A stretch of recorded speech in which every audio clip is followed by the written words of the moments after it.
Hi everyone, welcome back. कैसे हैं सब? तो आज हम डिस्कस करने वाले हैं कॉम्प्लेक्स नंबर के अंदर फिर से ज्योमेट्री ऑफ कॉम्प्लेक्स नंबर्स को। और हमारे यहाँ पे पार्ट 1 ऑलरेडी कंप्लीट हो चुका है, उसको आई होप सारे बच्चों ने देख लिया है। वहां हमने उन सभी ज्योमेट्रीज को कवर किया था जहां मॉड्यूलस की मदद से हम इक्वेशंस को क्रिएट करते हैं। और आज पार्ट 2 के अंदर हम कवर करेंगे उन सभी इक्वेशंस को जहां पर हम आर्ग्यूमेंट की मदद से अपनी इक्वेशंस लिख रहे होते हैं। So again it will be a great discussion. And आप जैसे यहाँ पर नोटिस कर रहे होंगे ऑलरेडी कि पीवाईक्यूज अगर आप देखते हैं तो उसके अंदर कई सारे सवाल इस पर्टिकुलर सेक्शन से आते हैं। सो मेक श्योर कि आप यहाँ पे अच्छी तरीके से इनको समझें और अपने जो कॉन्सेप्ट उनको स्ट्रॉन्ग करने की कोशिश करें। प्रैक्टिस तो डेफिनेटली यहाँ पर लगेगी ताकि आपकी यहाँ पे क्वेश्चन के साथ में दोस्ती थोड़ी बेहतर हो पाए। सो मेक श्योर कि आप यहाँ पे प्रैक्टिस की कमी बिल्कुल भी ना रखें। आपके यहाँ पर आज का जो पहला ज्योमेट्री होने वाला है that would B equation of रे। एंड आप जानते हैं कि हम ऑलरेडी पिछले वीडियो में भी लाइन के साथ साथ कई सारे और भी डिस्कशंस कर चुके हैं, जैसे कि परपेंडिकुलर बाइसेक्टर हो गया, लाइन सेगमेंट हो गया, या फिर एक कंप्लीट लाइन में से बीच में से लाइन सेगमेंट हटा के जो फिगर बनता है वो हो गया। ये सारी चीजें ऑलरेडी कॉम्प्लेक्स नंबर में हम डिस्कस कर चुके हैं। अब यहाँ पर हमें रे की इक्वेशन भी लिखने को मिल रही है। एंड कितना इंटरेस्टिंग है, क्योंकि हम जब भी यहाँ पे 3D ज्योमेट्री पढ़ते हैं या 2D ज्योमेट्री पढ़ते हैं जहां पर कार्टेशियन कोऑर्डिनेट सिस्टम होता है, तो वहां पे हम कभी भी इस तरह की रेस की बात नहीं कर रहे होते हैं। बट दिस कॉम्प्लेक्स नंबर का discussion actually provides us with that unique opportunity as well. So आप यहाँ पे अगर सोचें कि रे बेसिकली कहीं ना कहीं से तो स्टार्ट होगी और किसी न किसी डायरेक्शन में निकल के जाने वाली है। सो अगर मेरे पास में ये दो इन्फॉर्मेशन है कि मेरी रे स्टार्ट कहां से हो रही है और किस डायरेक्शन में जा रही है, तो मैं उस इक्वेशन की उस पर्टिकुलर रे की इक्वेशन डेफिनेटली लिख सकता हूं, है ना। तो ये तो मेन थॉट है हमारे पास में कि अवेलेबिलिटी किस किस चीज की होना चाहिए, राइट। सो मेरा जो रे है वो स्टार्ट कहां से हो रहा है और वो किस डायरेक्शन में आगे प्रोसीड करने वाला है। सो अगर हम यहाँ पे बोलते हैं कि अच्छा आपका जो रे है वो एक्स एक्सिस के साथ में अल्फा एंगल बनाते हुए यहाँ पर हमने बनाना है, देन इन दैट केस आपकी जो सिंपल सी इक्वेशन निकल कर आएगी वो क्या हो जाएगी कि argument of z is equal to alpha if the ray is originating from origin. क्योंकि हम यहाँ पे करना क्या चाहते हैं, हम यहाँ पे जो पर्टिकुलर वेक्टर है इस वेक्टर का एंगल अल्फा है, ये चीज बस लिख देना चाहते हैं। तो वेक्टर क्या हो गया आपका, हेड माइनस टेल करेंगे तो z माइनस 0 मतलब z। और एंगल क्योंकि आप यहाँ पे अल्फा बताना चाहते हैं तो किसी भी वेक्टर का एंगल बताने के लिए आप क्या करेंगे, आर्ग्यूमेंट उस पर्टिकुलर वेक्टर का ले लेंगे, ठीक है ना। So argument of z is equal to alpha, ये सिंपल सी चीज आपकी क्या हो जाती है, इक्वेशन ऑफ रे हो जाती है। लेकिन हाँ, ये ओरिजिनेट कहां से हो रही है, ये ओरिजिनेट ओरिजिन से ही होने वाली है। लेकिन अगर आपकी ओरिजिन से ओरिजिनेट नहीं हो रही है, कहीं और से अगर वो स्टार्ट हो रही है, लेट अस से z0 से स्टार्ट हो रही है, देन अगेन हमारे लिए अब यहाँ पे थॉट काफी इजी हो चुका है, क्योंकि हम जानते हैं कि हमें कॉम्प्लेक्स नंबर को वेक्टर्स की तरह से देखना है। एंड वेक्टर की नजर से अगर आप यहाँ पर देखते हो तो फिर से आपके लिए क्या है यहाँ पर वेक्टर का डायरेक्शन, ये बेसिकली जो एक मूविंग पॉइंट हमने z माना है जो इस रे की इक्वेशन को क्रिएट करने में हेल्प कर रहा है, दैट माइनस z0, ये जो आपका वेक्टर का डायरेक्शन है इसका एंगल हमेशा कितना आना चाहिए, हॉरिजॉन्टल के साथ में अल्फा के बराबर आना चाहिए। सो अगर आप यहाँ पे अल्फा एंगल हॉरिजॉन्टल के साथ में बता रहे हैं, पॉजिटिव एक्स एक्सिस के डायरेक्शन में अगर आपको अल्फा एंगल नजर आ रहा है, देन इस चीज को लिखेंगे कैसे कि भाई वो जो वेक्टर है z माइनस z0 उसका आर्ग्यूमेंट लिख दिया। आर्ग्यूमेंट मतलब किस एंगल पे जा रही है लिख दिया, तो उसकी वैल्यू ही तो दे रखी है आपको अल्फा के बराबर। तो ये जो इक्वेशन आपने लिखी है argument of z minus z0 is equal to alpha, ये भी आपके रे का ही इक्वेशन है, लेकिन इस बार स्टार्टिंग पॉइंट आपने क्या कर लिया है, z0 आपने यहाँ पर जो है स्टार्टिंग पॉइंट सिलेक्ट कर लिया है, right. And now it is very important to understand कि आपको यहाँ पे है ना, अगर पीछे जाने वाली रे चाहिए तो आपको उसके हिसाब से एंगल सिलेक्ट करना पड़ेगा। आप ये नहीं कह सकते कि अच्छा ठीक है ये जो हमारे पास में इक्वेशन आ रही है वो भी तो सर सेम ही होना चाहिए, नहीं सेम नहीं होगी। आप अगर यहाँ पे रे को अल्फा एंगल पे ही भेज रहे हैं लेकिन नीचे के डायरेक्शन में भेजना अगर आप स्टार्ट कर देते हो, है ना, let me put it this way कि आपने ओरिजिन से स्टार्ट तो किया है लेकिन आपकी रे नीचे की डायरेक्शन में जा रही है रादर देन ऊपर की डायरेक्शन में। सो ऊपर की डायरेक्शन में जाने वाली रे जो है वो तो हमने अभी बनाई ही थी, let me make that as well. अगर मैं एक रे इस तरह से आपकी बनाता हूं जो अल्फा एंगल क्रिएट करती है विद एक्स एक्सिस, ठीक है ना, ऑलराइट। सो यहाँ पे एक और वैसे पिकुलर सी चीज है before we move on to this discussion, एक बार देख लो कि हमने यहाँ पर क्या किया है, स्टार्टिंग में इस तरह का हॉलो सर्कल यहाँ पर लगाया हुआ है। यहाँ पर भी आप देखते हैं कि आपकी रे जहां से स्टार्ट हो रही है वहां पे हॉलो सर्कल लगाया हुआ है। तो आपका जो ओरिजिनेटिंग पॉइंट है वो एक्चुअली इस इक्वेशन को सेटिस्फाई नहीं करता। ये काफी इंटरेस्टिंग चीज है, क्योंकि अगर आप यहाँ पे ओरिजिनेटिंग पॉइंट इनपुट में डालने की कोशिश करोगे तो क्या हो जाएगा, आपका यहाँ पे जीरो क्रिएट होगा और जीरो का तो आर्ग्यूमेंट डिफाइन ही नहीं होता। इसलिए आप यहाँ पे नोटिस करोगे कि आपकी जहां से भी रे बिगिन हो रही है ना, वो पॉइंट एक्चुअली रे के ऊपर लाई नहीं कर सकता, वो पॉइंट रे के ऊपर लाई नहीं कर सकता, ठीक है ना। इसलिए यहां पर आपकी रे जहां से भी स्टार्ट हो रही है वहां पर आपको क्या दिखाना पड़ता है, एक हॉलो सर्कल इस तरीके से दिखाना पड़ता है, ऑलराइट। ये आपका है ना रे का फिगर ऐसा आपको हमेशा देखने के लिए मिलेगा, ऑलराइट। सो अगर यहाँ पे अल्फा एंगल आपको मिला है तो इस तरफ वर्टिकली अपोजिट एंगल भी आपका अल्फा ही होगा। एंड इसलिए ये जो बचा हुआ एंगल आपका राइट हैंड साइड में है उसकी वैल्यू कितनी आ जाएगी, माइनस पाई प्लस अल्फा, है ना, ये वाला जो एंगल आपका आएगा in this direction it is basically minus pi plus alpha, ठीक है। So you will have to basically use this in your equality, अगर आपको ग्रीन कलर के लाइन की इक्वेशन लिखनी है तो, ठीक है ना। सो इसकी इक्वेशन तो अभी हमने क्या डिसाइड करी है कि हम आर्ग्यूमेंट लिख देंगे यहाँ पे z का which will be equal to alpha. अगर आप ऐसा करते हैं, z आपने कहां पे माना, यहां पे कहीं माना है, so then argument of z is equal to alpha is basically this purple colour का लाइन का इक्वेशन। लेकिन अगर आप ये नीचे वाले ग्रीन कलर के लाइन की इक्वेशन लिखना चाहते हैं तो आपको यहां पे लिखना पड़ेगा आर्ग्यूमेंट ऑफ z, जहां पे z फिर से आप मानोगे कि यहां पे कहीं लाई करता है ऑन द ग्रीन एरो। सो आपका आर्ग्यूमेंट ऑफ z कितना लिखा जाएगा, यहां पर माइनस पाई प्लस अल्फा के बराबर लिखा जाएगा, ठीक है ना। सो ऑल्दो ये सेम ही लाइन के दो अलग अलग पोर्शंस हैं, ऐसा आपको फील हो रहा है, एक ही सिंगल लाइन अगर आप यहां पे ज्योमेट्रिकली देखोगे तो है, लेकिन ये रे का इक्वेशन अल्फा एंगल के साथ में लिखा जाएगा और इस रे का equation basically minus pi plus alpha angle के साथ में लिखा जाने वाला है, ठीक है ना। So that's how basically we write these equations carefully looking at कि भाई आपका जो एंगल है वो माइनस पाई से लेकर पाई के बीच में कौन सी वैल्यू लेकर बैठा है, ठीक है। चलिए, तो आपको अगर यहाँ पे ये थॉट अगर क्लियर हो चुका है, स्टार्टिंग पॉइंट वाला भी यहाँ पर जो एक क्रिटिकल डिस्कशन वो हमने यहाँ पे कर लिया है। So what do you think will happen in this question, इसको देखो एक बार। The area of the region of the Argand plane described by this z which is satisfying कि argument of z is lying between pi by 6 से लेके 2 pi by 3 and also modulus of z is between 3 से लेके 5।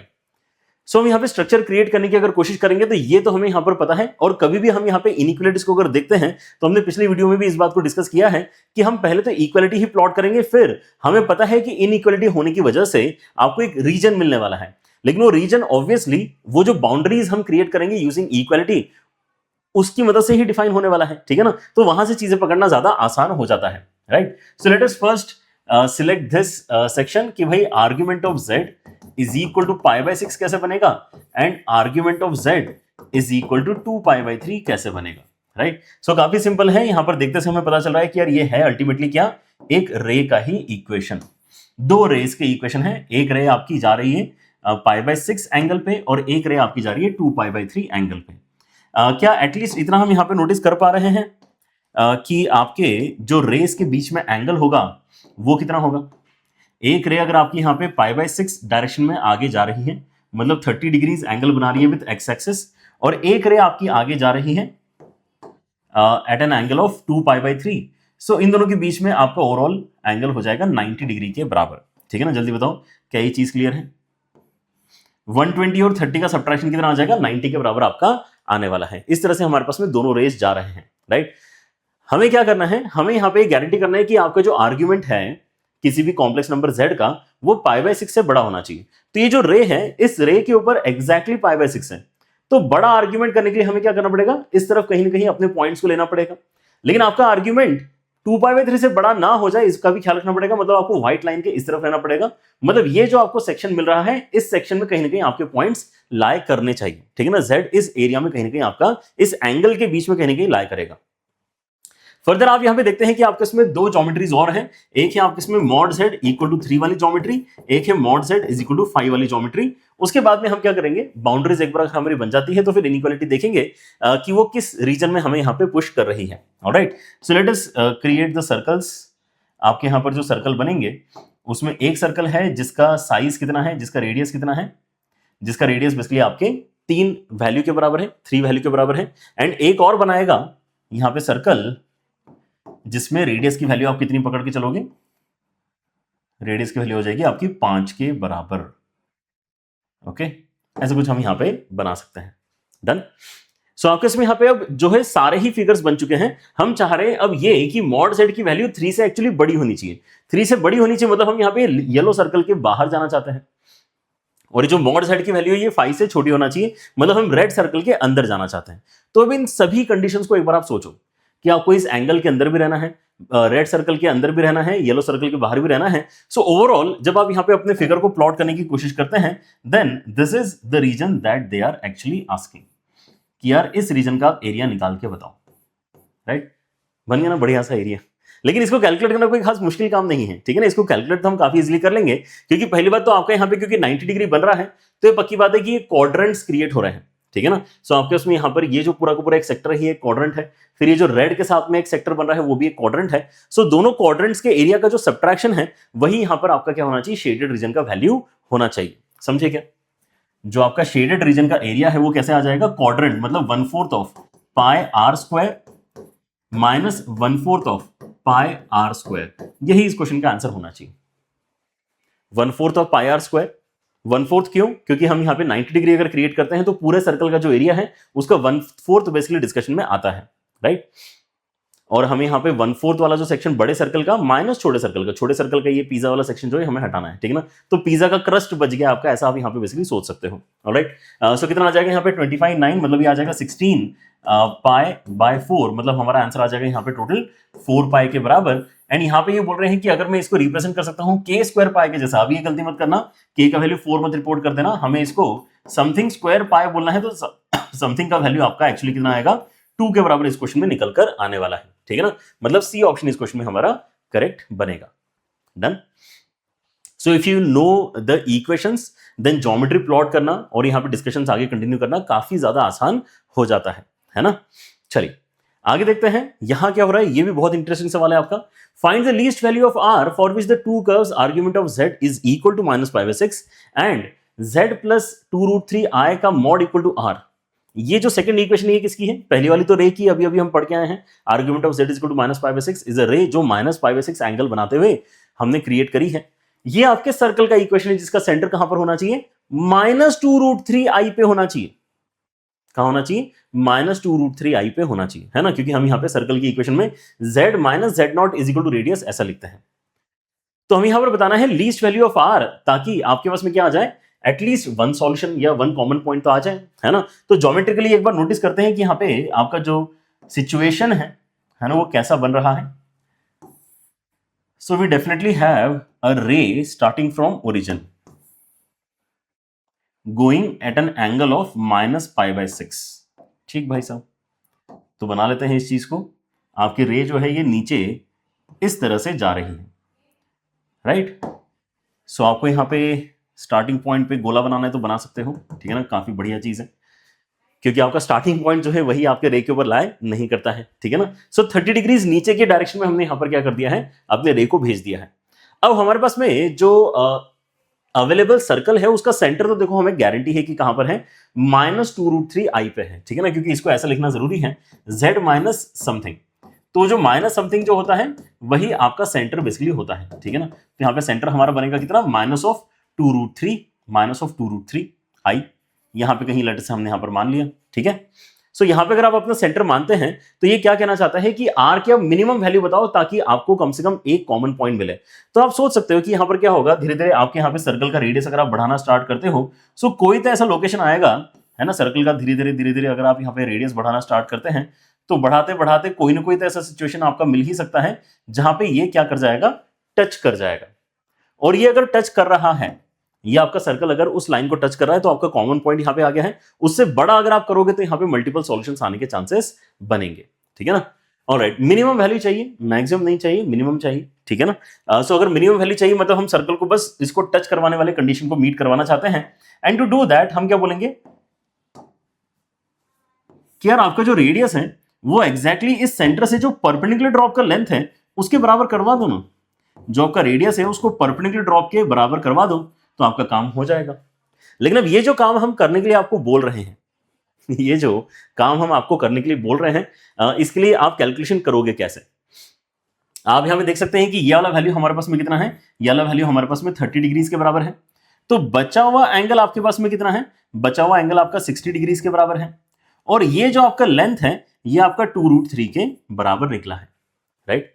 सो इस triangle में अगर आप notice करोगे, कौन सा ट्राइंगल, ये आपका ओरिजिन हो गया, ये आपका सेंटर हो गया और ये आपका फुट ऑफ परपेंडिकुलर लेटर से m हो गया, ठीक है ना। सो ये जो OMC आपका यहाँ पर ट्राइंगल बन रहा है, उस OMC ट्राइंगल में आप यहाँ पे नोटिस कर सकते हो कि आपका जो r का वैल्यू है वो कितना आना चाहिए। r का वैल्यू आपका आना चाहिए 2√3 sin 60। देखो जरा ध्यान से, आपका जो r का वैल्यू आना चाहिए, ठीक है ना, वो आना चाहिए, डायरेक्ट लिख देंगे यहाँ पे,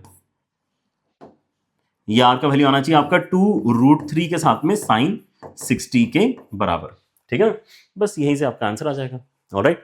अगर आप यहाँ पे देखेंगे तो मतलब 3 वैल्यू आपका यहां पर कम से कम बनना चाहिए, ठीक है ना। तो if you know the figures, अगर आप इनको डायरेक्टली बना सकते हैं तो आप इस तरह से अपनी कैलकुलेशन भी झटपट से निपटा पाएंगे, ठीक है ना। सब कुछ ठीक।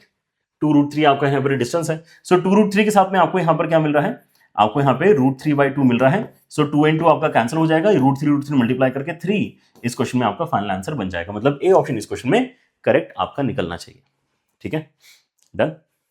चलो आगे बढ़ते हैं। Next question that we have is basically the next topic that we have is basically equation of arc. Equation of arc भी काफी इंटरेस्टिंग चीज है, और इसके लिए हम यहाँ पे ये इक्वेशन जो लिखी हुई यहाँ तक तो पहुंचेंगे ही, कोई दिक्कत नहीं है। लेकिन सबसे पहले हम यहाँ पे देखना चाहते हैं कि यार आर्क बनाने के लिए क्या क्या चाहिए होता है, क्या क्या कंडीशंस हमें पता होनी चाहिए, ठीक है ना। जैसे रे बनाने के लिए हमें क्या चाहिए था, रे बनाने के लिए भाई स्टार्टिंग पॉइंट क्या है और किस एंगल में आपकी रे जाएगी ये बताओ। ये 2 चीजें बता दोगे तो मैं रे की इक्वेशन बता सकता हूं, ठीक है ना। वैसे ही अगर मैं यहाँ पे आर्क क्रिएट करना चाहता हूं तो आर्क वैसे होता तो सर्कल का ही एक पोर्शन है, सर्कल का ही कोई पोर्शन है जो हम यहाँ पे सिलेक्ट करते हैं। एंड जो हमारे पास में अवेलेबिलिटी होना चाहिए वो क्या है कि इस आर्क को क्रिएट करने के लिए जो आपने यहाँ पे कॉर्ड ए बी बनाई है, उस कॉर्ड ए बी के एंड पॉइंट्स ए और बी हमें पता होने चाहिए, ठीक है ना। ये एक मिनिमम रिक्वायरमेंट डेफिनेटली हमारी रहती है कि आप यहाँ पे ए और बी पॉइंट्स हमें लोकेट करके बताओ, है ना, ये दिए हुए होना चाहिए।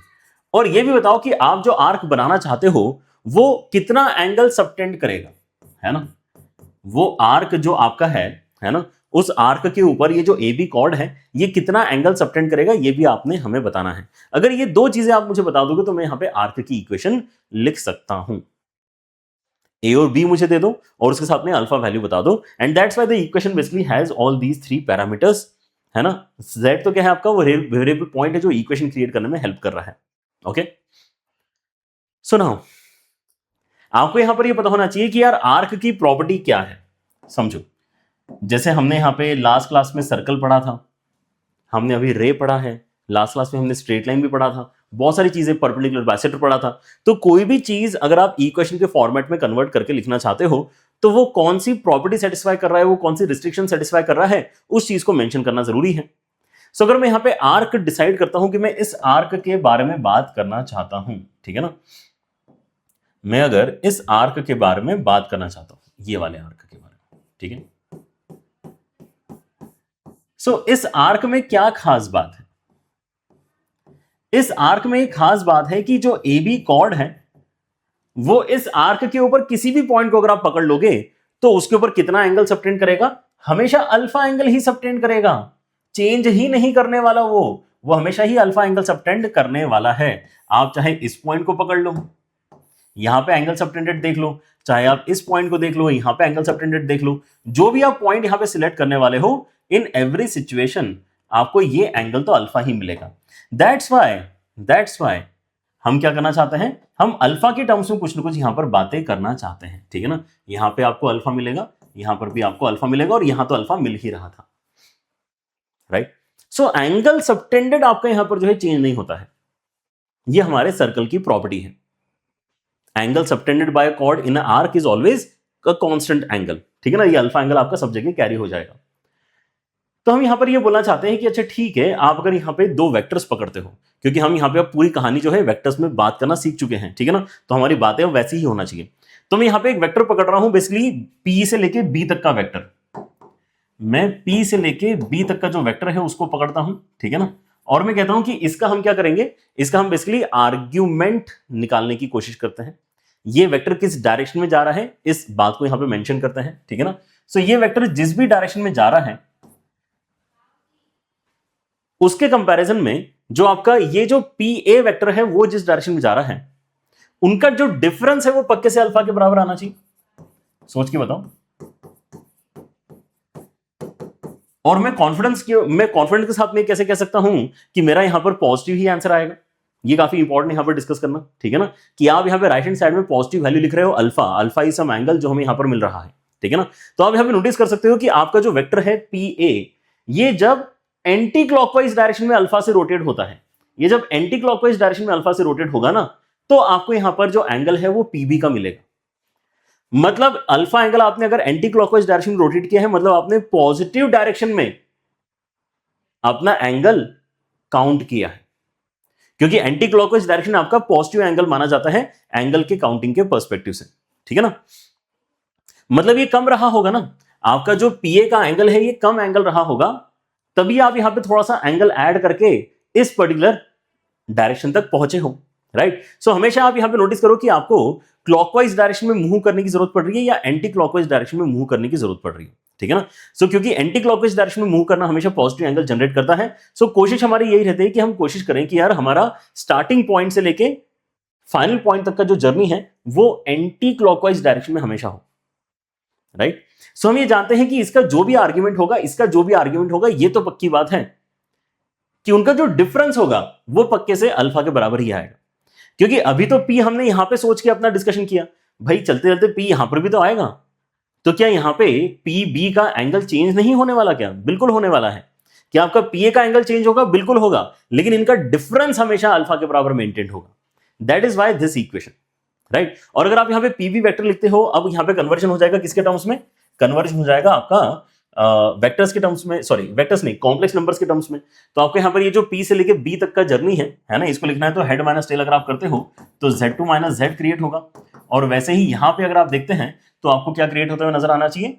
z1 माइनस z आपको नजर आना चाहिए, राइट। ये हो जाएगा अल्फा के बराबर। And then what you can do, you can basically use the argument का प्रॉपर्टी। आर्ग्यूमेंट का प्रॉपर्टी ध्यान रखो, लॉग के जैसे ही काम करते हैं, log of M minus log of N जैसे होता है, वैसे ही आपको यहाँ पे argument of something minus argument of something अगर मर्ज करना है तो ये इस तरह से डिवीजन में चला जाएगा।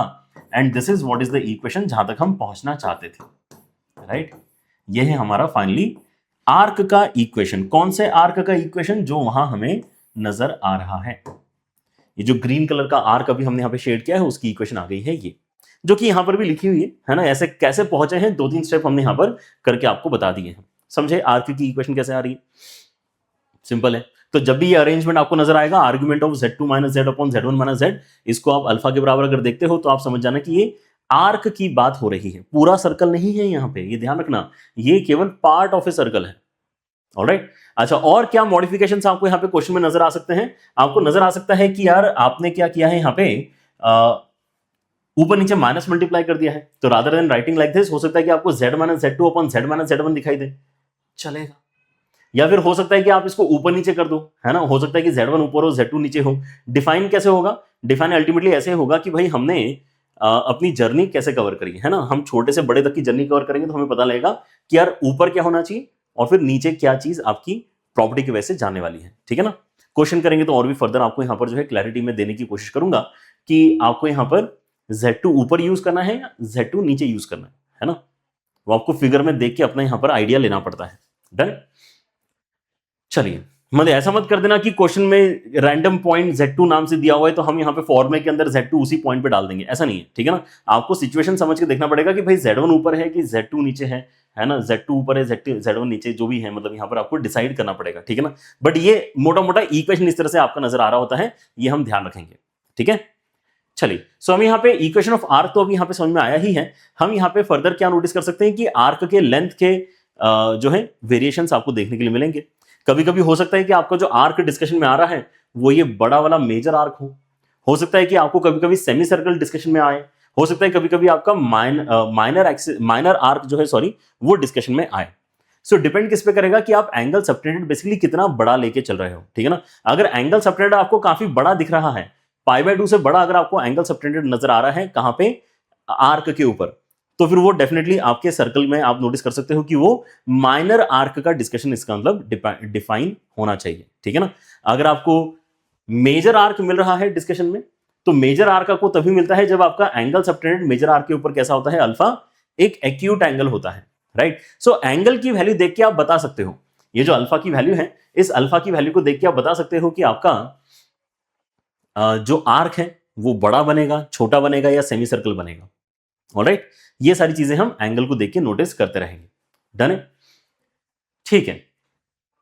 और एक चीज जो हम याद रखते हैं बिफोर सॉल्विंग द क्वेश्चंस, वो ये है कि देखो कभी कभी ऐसा हो जाएगा कि अल्फा की वैल्यू आपकी 0 या फिर एग्जैक्टली पाई के बराबर आ जाएगी। और जैसे ही आपके पास में ये वैल्यू 0 या पाई के बराबर आती है तो समझ जाना कि इस बार आपका आर्क बनेगा ही नहीं। आर्क बनने के लिए आप 0 से लेके π/2 के बीच की वैल्यू ले सकते हो, π/2 ले सकते हो, पाई/2 से लेके पाई के बीच की वैल्यू ले सकते हो। लेकिन क्या होगा अगर मैंने एग्जैक्टली 0 या फिर एग्जैक्टली पाई ले लिया तो इस तरह की सिचुएशंस आपके उसमें डेवलप होते हैं कि अगर आपने अल्फा की वैल्यू 0 ले ली है, then this same equation will actually create this sort of figure, जहां पर हमने लाइन के अंदर से क्या किया, एक लाइन सेगमेंट हटा दिया है। Z1 Z2 जो लाइन सेगमेंट उसको हटा दोगे तो आपके उसमें इस तरह का है ना, यहाँ पे इक्वेशन क्रिएट जो हो रहा है वो फिगर यहाँ पे क्रिएट होगा। और अगर आपने अल्फा की वैल्यू पाई ले ली है, देन इन दैट केस आपके पास में यहाँ पे जो लाइन सेगमेंट है उसकी इक्वेशन यहाँ पे जनरेट हो जाएगी। अगर आप करके देखना चाहें तो यहाँ पर डेफिनेटली आप किसी एक चीज को पकड़ के ये काम करके देख सकते हैं। लेट अस से हम पहले वाले को दिखाएं, है ना, पहले वाले को अगर मैं कंसिडर करता हूं, लेट अस से यहाँ पे कहीं मैं अपना पॉइंट P मानता हूं जिसको हमने Z से रिप्रेजेंट किया है, ठीक है ना। तो आप यहाँ पे देख के बताओ कि आपका जो Z2 माइनस Z का डायरेक्शन है वो कौन सा वाला है। Z2 minus Z, head minus tell करके अगर आप यहाँ पर देखोगे तो आपको जो डायरेक्शन निकल कर आ रहा है वो एक्चुअली ये वाला है, Z2 माइनस Z का डायरेक्शन। सही बात है, Z2 माइनस Z। और Z1 माइनस Z का डायरेक्शन कौन सा है, Z1 माइनस Z का डायरेक्शन भी यही वाला है। दोनों सेम डायरेक्शन में जा रहे हैं। दोनों एरोज अगर आपके सेम डायरेक्शन में जा रहे हैं तो इनके आर्ग्यूमेंट तो बराबर होंगे ना। तो ये LHS में जो लिखा हुआ है ये पोर्शन क्या है, LHS में जो लिखा हुआ है basically argument of Z2 minus Z minus argument of Z1 minus Z है। क्योंकि दोनों के आर्ग्यूमेंट बराबर है तो इनका सब्ट्रैक्शन 0 आ जाएगा। दैट्स व्हाई इक्वल टू में जब 0 लिखा हुआ होता है तो इस तरह के फिगर बेसिकली आपके बनते हैं। और अगर आप लाइन सेगमेंट में देखोगे तो लाइन सेगमेंट में आपको पाई वाला रिलेशन यहाँ पे नजर आएगा। अगर मैं यहाँ पे लेटर से कोई एक पॉइंट ले लेता हूँ P जो इस लाइन सेगमेंट में लाई कर रहा है, ठीक है ना। सो उस दौरान अगर आप यहाँ पे देखते हैं कि Z2 माइनस Z किस डायरेक्शन में जा रहा है, सो हेड माइनस टेल आपका इस डायरेक्शन में जा रहा है। एंड इसके साथ साथ आपका जो Z1 माइनस Z है वो किस डायरेक्शन में जा रहा है, वो इस डायरेक्शन में जा रहा है, हेड माइनस टेल। सो ये दोनों एरोस कैसे हैं, अपोजिट डायरेक्शन में बनने वाले एरोस हैं। मतलब जब आप यहाँ पे आर्ग्यूमेंट की प्रॉपर्टीज इसको argument of Z2 minus Z minus argument of Z1 minus Z में कन्वर्ट करते हो तो दोनों के एंगल्स का जो डिफरेंस है वो पाई के बराबर आता है, राइट। सो जब भी आपको यहाँ पे अल्फा की जगह पाई नजर आएगा तो समझ जाना कि इस तरह का आपका एक लाइन सेगमेंट बनने वाला है जो Z1 Z2 को ज्वाइन कर रहा है। और इस केस में लाइन सेगमेंट को छोड़ के बाकी सब कुछ बन रहा है। उस लाइन के ऊपर लाई करने वाले वो सब पॉइंट्स हटा दो जो लाइन सेगमेंट पे लाई करते हैं, ज्वाइनिंग Z1 Z2, बाकी सारे पॉइंट्स आप एक्चुअली डिस्कशन में कंसिडर कर सकते हो, ठीक है ना। सो देखो इक्वेशन यहां पर बार बार इसलिए जो है थ्योरी में ज्यादा करके बताई जा रही है कि दिखने में चीजें सेम रहेंगी, लेकिन आपको कॉल लेना पड़ेगा, आपको डिसाइड करना पड़ेगा कि आपका फिगर कैसा बनने वाला है, ठीक है ना। आर्क बनेगा, सेमी सर्कल बनेगा, लाइन सेगमेंट बनेगा, या लाइन सेगमेंट हटा के जो बन रहा है वो फिगर बनेगा। ये डिपेंड करता है कि आपकी अल्फा की वैल्यू कितनी है। वैसे मोस्टली मैंने नोटिस किया कि अल्फा की वैल्यू मोस्टली आपको एक एक्यूट एंगल ही दी जाती है। कई सारे सवाल यहां पर जो है मैंने देखे, लेकिन आने के लिए तो देखो इनके ऊपर भी सवाल बनाए जा सकते हैं, ठीक है। Alright, and again before moving on two questions, थोड़ा सा यहां पर थ्योरी और इस आर्क के डिस्कशन में क्लियर कर लेते हैं। क्योंकि होगा क्या, जैसे आपने यहां पे इसके पहले भी क्वेश्चन सॉल्व किए हैं, आपको इसके पहले हमने जो पढ़ाया रे, तो क्वेश्चन में रे का इक्वेशन दिया था और हमें फिगर बनाना पड़ रहा था। क्वेश्चन में सर्कल का इक्वेशन दिया रहता है, हम सर्कल बनाते हैं। वैसे ही क्वेश्चन में यहां पे आर्क का इक्वेशन गिवन होगा और आपको आर्क बनाना पड़ेगा। ऐसा नहीं होगा कि आर्क बना हुआ है और अब आप यहां पे खुद इक्वेशन लिख रहे हो, जो कि हमने किया। यहां पे जो हमने किया वो क्या किया कि यार यहां पे आर्क बना हुआ था, हमारा टारगेट क्लियर था कि हमें इस तरह के फोटो की इक्वेशन लिखनी है। ये जो आपका ग्रीन कलर का सेक्शन है इसकी इक्वेशन लिखनी है, तो हमने क्या किया, हमने यहां पर अपनी प्रॉपर्टी अप्लाई करके उसकी इक्वेशन लिख ली। लेकिन अब रिवर्स आपके क्वेश्चन में क्या होगा, आपको इक्वेशन दी रहेगी और इसकी मदद से आपको आर्क रियलाइज करना पड़ेगा कि कैसा बनेगा, बड़ा बनेगा, छोटा बनेगा, है ना, ये सारी चीजें करनी पड़ेंगी।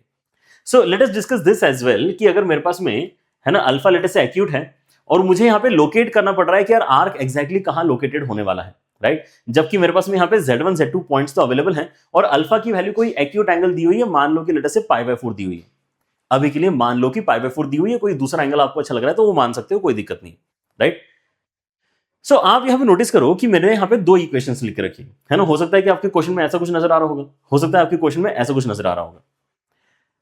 तो Z1 Z2 तो आप बना ही लोगे, Z1 Z2 क्योंकि आपको यहाँ पे आर्गन प्लेन पे ड्रॉ करने में कोई दिक्कत नहीं होगी, कॉम्प्लेक्स प्लेन पे आप बना लोगे, ठीक है ना। तो Z1 Z2 लेटर से आपने इस तरह से बना ली। अब आपको π/4 एंगल यहाँ पे अल्फा का अगर दिया हुआ है तो ये तो क्लियर है कि हमारे पास कौन सी इक्वेशन आ रही है, हमारे पास बेसिकली जो मेजर आर्क है उसकी इक्वेशन दी हुई है, राइट। लेकिन इस पर्टिकुलर कॉर्ड को अगर आप नोटिस करोगे तो ये मेजर आर्क कहां कहां क्रिएट कर रहा है, ये मेजर आर्क बेसिकली दो जगह क्रिएट कर रहा है।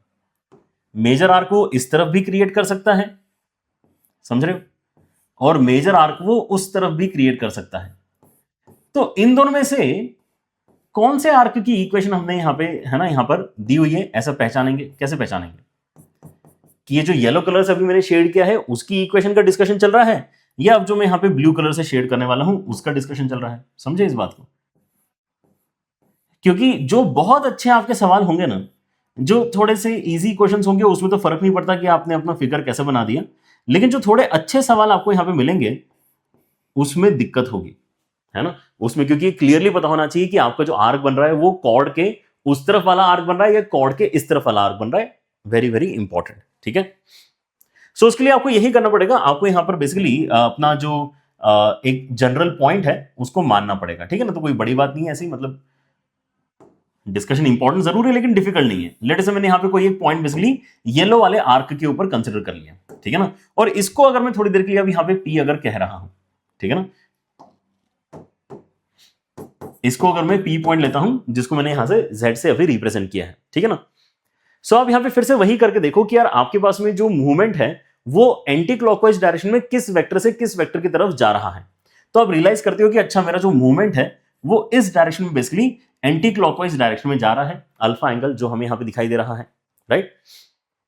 सो हम क्या जानते हैं इसका मतलब कि यार ये जो भी एंगल था पीए वाला उसके अंदर फर्दर अल्फा ऐड हुआ है और तब जाके मुझे यहां पर क्या मिला है, तब जाके मुझे यहां पर अपना Z2 वाला वेक्टर मिला है, राइट। सो अगर मैं इस येलो वाले की इक्वेशन लिखना चाहता हूं तो मैं कैसे लिखूंगा येलो वाले की इक्वेशन? मैं अपने तरीके से अगर लिखना चाहूं तो मैं इसको ऐसा कुछ लिखता हूं कि आर्ग्यूमेंट ऑफ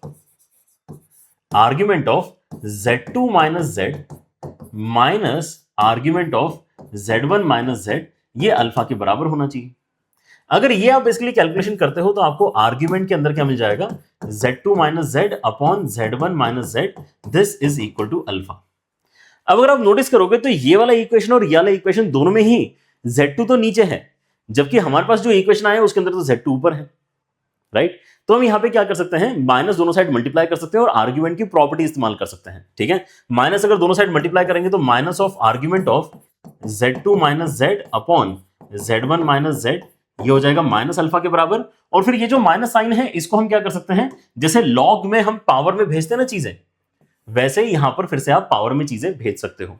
तो जैसे आप पावर में चीजें भेजोगे तो ये माइनस पावर जाएगी, मतलब ये चीजों को रेसिप्रोकल कर देगा। और अगर ये चीजों को रेसिप्रोकल कर देगा मतलब आपके उसमें यहां पर क्या बन जाएगा, argument of Z1 minus Z upon Z2 minus Z। और लिखने के लिए आप यहां पे माइनस ऊपर नीचे मल्टीप्लाई करके फिर से Z minus Z1 upon Z minus Z2 ऐसा लिख सकते हो। मतलब ये जो इक्वेशन है, ये जहां पे minus alpha right hand side में है वो वाली इक्वेशन है ये येलो आर्क की। लोकेटिंग द आर्क, आपको यहां पर ये लोकेट करते आना चाहिए कि देखो कॉर्ड तो फिक्स हो गई, कॉर्ड में कोई दिक्कत नहीं है, 2 पॉइंट्स अगर गिवन होंगे दोनों को ज्वाइन करेंगे कॉर्ड बन जाएगी। लेकिन उस सिंगल कॉर्ड के ऊपर आपको यहां पे बनाते आना चाहिए फिगर कि आप आर्क इस तरफ बनाओगे अल्फा एंगल वाली, या अल्फा एंगल वाली आर्क आप इस तरफ बनाओगे। ये डिस्कशन बेसिकली हमारा चल रहा है, समझे क्या? डिस्कशन क्या है कि भाई बनाओगे किस side. Again I am telling you most of the questions में वैसे दिक्कत नहीं आएगी, जो बहुत अच्छे क्वेश्चंस होंगे जहां पे ये इतना डिटेल में आपको चीजें पता होना चाहिए वहां दिक्कत आएगी, ठीक है ना। So we are getting ready for those kinds of discussion as well. तो येलो वाली इक्वेशन बेसिकली इस फिगर में इसके साथ मैच करती है। तो ऑब्वियसली ब्लू वाली जो आपकी इक्वेशन है वो ये वाली होगी, है ना। तो इसमें कोई शक नहीं है कि इन दोनों में से कोई ना कोई एक कहानी आपकी होनी चाहिए थी। या तो आप यहां पे प्लस अल्फा के साथ में चीजें लिख सकते हो, या फिर माइनस अल्फा के साथ में लिख सकते हो, या फिर माइनस अल्फा के साथ में आप डायरेक्टली भी लिख सकते थे।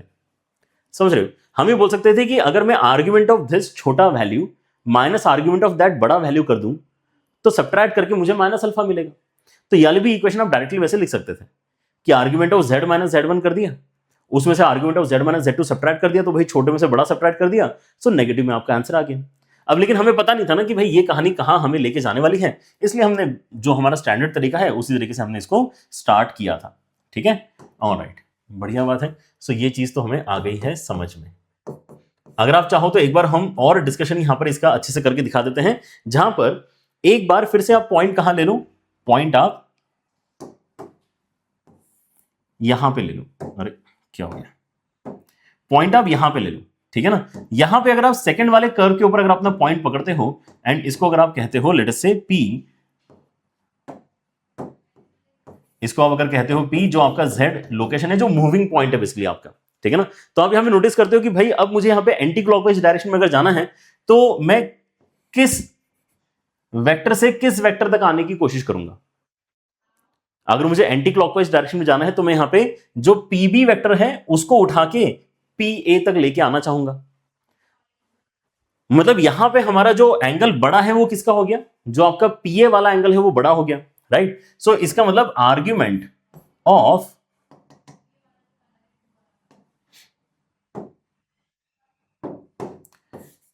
जो आर्ग्यूमेंट है Z2 माइनस Z का वो बड़ा है, नहीं Z2 माइनस Z का आर्ग्यूमेंट छोटा है, तो यहां पर आएगा argument of Z1 minus Z minus argument of Z2 minus Z, ये करके आपको अल्फा एंगल मिलना चाहिए, ठीक है ना। Z1 माइनस Z तक आने के लिए आपको ऊपर वाले एरो को एंटी क्लॉकवाइज डायरेक्शन में रोटेट करके यहां तक लाना पड़ रहा है, मतलब आप पॉजिटिव डायरेक्शन में रोटेट कर रहे हो तब जाके यहां तक आप पहुंच रहे हो, मतलब इसका एंगल बड़ा है, राइट। इसका एंगल बड़ा है तो बड़े में से छोटा सब्ट्रैक्ट करके आपको यहां पर अल्फा एंगल मिलेगा। So that is giving us basically argument of Z1 minus Z upon Z2 minus Z is equal to alpha, और यहां पे आप माइनस ऊपर नीचे मल्टीप्लाई करवा सकते हो, माइनस ऊपर नीचे मल्टीप्लाई कराओगे तो कितना हो जाएगा Z minus Z1 Z minus Z2, ठीक है ना। Z minus Z1 Z minus Z2 exactly यही वाली इक्वेशन आपकी आई है, लेकिन ये ब्लू वाले सेक्शन की इक्वेशन है, राइट। थोड़ा सा और यहां पे स्ट्रगल करते हैं, स्ट्रगल इन द सेंस थोड़ा सा और यहां पे क्या कहना चाहिए, इन डेप्थ डिस्कशन करते हैं। स्ट्रगल तो क्या है इनफैक्ट, है ना। यहां पे अच्छी बात है कि हम ऐसी सारी चीजें थ्योरी में देख रहे हैं। क्वेश्चन शुरू करने के पहले क्वेश्चंस में यहां पर ऑब्वियसली आप फील करोगे कि हमने जितना डिस्कशन किया है उसमें से एक छोटू सा पोर्शन बेसिकली आपके किसी क्वेश्चन में लग रहा होगा, ठीक है ना। सारी की सारी चीजें एक साथ तो क्वेश्चन में लगने वाली नहीं है, ठीक है ना। सो टेंशन नहीं लेना, ये वाली जो आपकी थ्योरी है इसको एक बार फिर से अगर आप आर्क की देखना चाहते हो देखो डेफिनेटली, ठीक है ना। बिकॉज मैं डिस्कशन यहां पर जो है सारे ही थ्योरी का एक साथ कर देना चाहता हूं, ठीक है, ताकि कुछ मिस ना हो।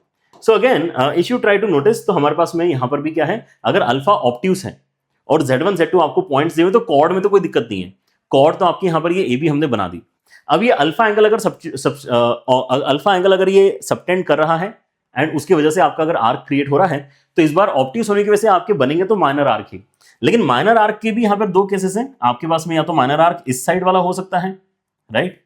माइनर आर्क या तो आपका इस साइड वाला हो सकता है छोटा वाला आर्क, या फिर माइनर आर्क आपका इस साइड वाला भी हो सकता है, समझे क्या। तो कौन सा इक्वेशन कौन से आर्क का रिप्रेजेंटेशन है ये हम क्लियरली नोटिस कर लेना चाहते हैं, समझे क्या। हमारा टारगेट क्या है, हमारा टारगेट क्या है कि यार ये जो आपका येलो वाला है ना, ये डेफिनेटली अल्फा ऑप्ट्यूस के केस में कहीं ना कहीं बन सकता है, right. So let us basically take one point on this yellow वाला आर्क, ठीक है, और इसकी इक्वेशन फिर से हम यहां पे लिखने की कोशिश करते हैं, देखते हैं कि इस बार क्या हो रहा है।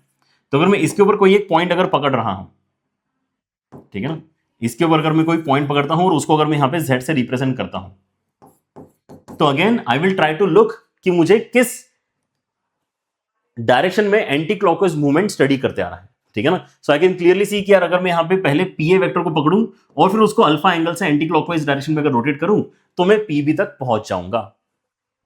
मतलब पीबी वाला एंगल आपका बड़ा है, पीबी वाला एंगल अगर आपका बड़ा है तो आप यहां पर कैसे लिखोगे कि आर्ग्यूमेंट किस चीज का बड़ा है, Z2 माइनस Z का बड़ा है, उसमें से छोटे आर्ग्यूमेंट वाली वैल्यू कितनी है Z1 माइनस Z, उसको अगर आप सब्ट्रैक्ट करते हो तो आता कितना है, उनके बीच का एंगल अल्फा के बराबर निकल कर आता है, ठीक है ना।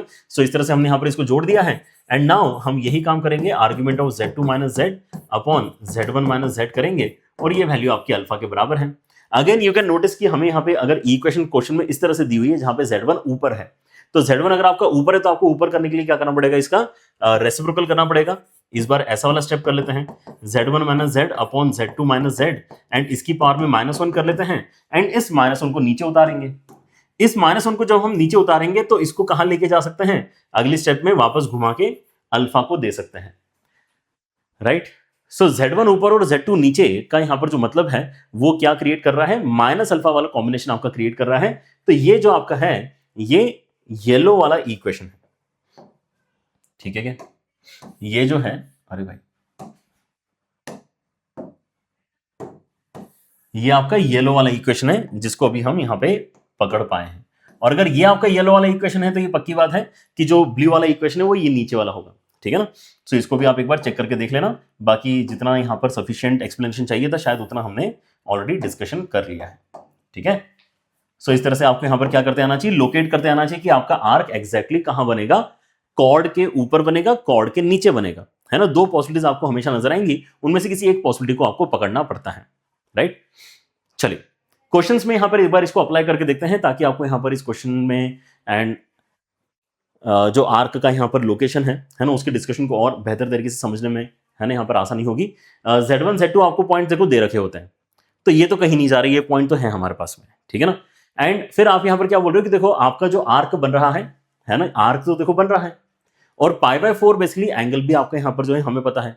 सो Z1 Z2 पता है और एंगल पता है, लेकिन Z1 Z2 पता है और एंगल पता है, यानी जो सिचुएशन है, this can give rise to two different kinds of arcs.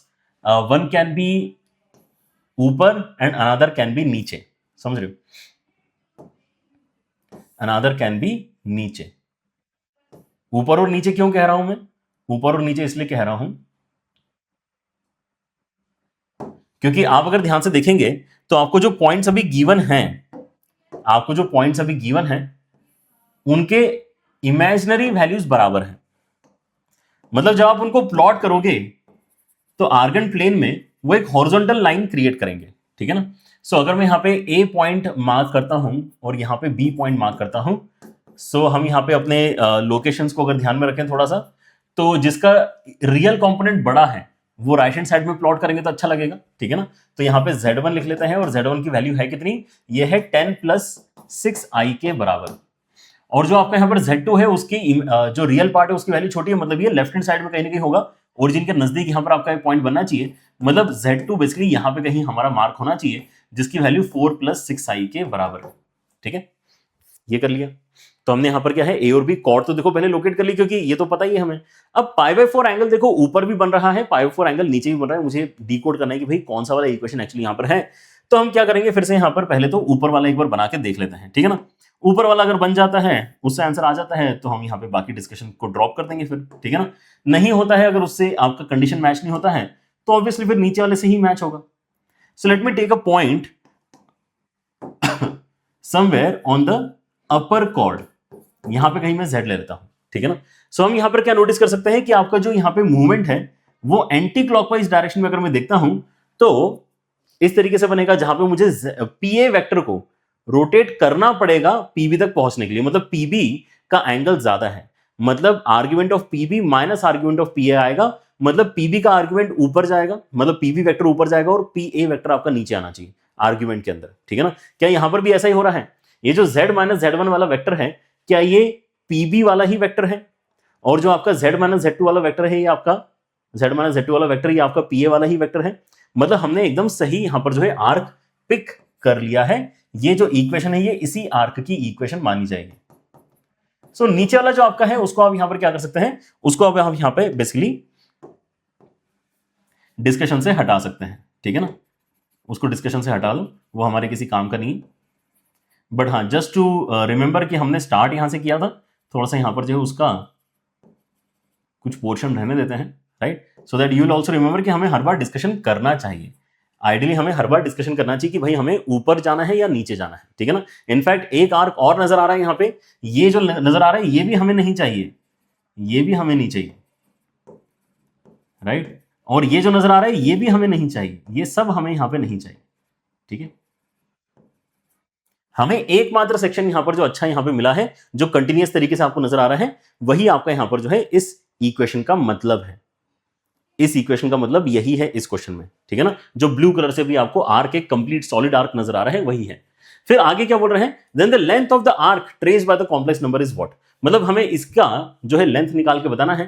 तो इसका लेंथ निकालना एक्चुअली काफी आसान है, हम बता सकते हैं ये वैल्यू कितनी आएगी अगर हम angle subtended at the centre पता कर ले तो, और रेडियस पता कर ले तो, क्योंकि हमें यहाँ पे L = θ × r पता होता है, लेंथ ऑफ आर कितना होता है, L = θ × r, तो दो चीजें मतलब मुझे यहाँ पर पता करनी है, ठीक है ना। सो आपका जो यहाँ पे इसका मतलब वैल्यू आना चाहिए, ठीक है ना। इसको थोड़ा सा यहाँ से हटाते हैं, ओके, एंड इसको थोड़ा और नीट एंड क्लीन तरीके से लिखने की कोशिश करते हैं। समझो यहाँ पर क्या हो रहा है, हम यहाँ पर अगर इसका सेंटर मानते हैं कहीं यहां, तो सेंटर को अगर मैं यहाँ पे ज्वाइन करूंगा तो क्या ये पक्की बात है कि ऊपर अगर यहां पे π/4 एंगल बन रहा था तो सेंटर पे 90 डिग्री बनना चाहिए, क्योंकि सेंटर पे जो आपका यहां पे एंगल सबटेंडेड होता है वो डबल होता है as compare to circumference, right. तो यहां पे 90 डिग्री बनेगा सेंटर पे आपका 90 डिग्री बनेगा। और सेंटर पे अगर 90 डिग्री बना है तो यहां से अगर मैं परपेंडिकुलर ड्रॉप डालता हूं तो ये परपेंडिकुलर ड्रॉप इस एंगल के दो इक्वल टुकड़े करेगा क्या?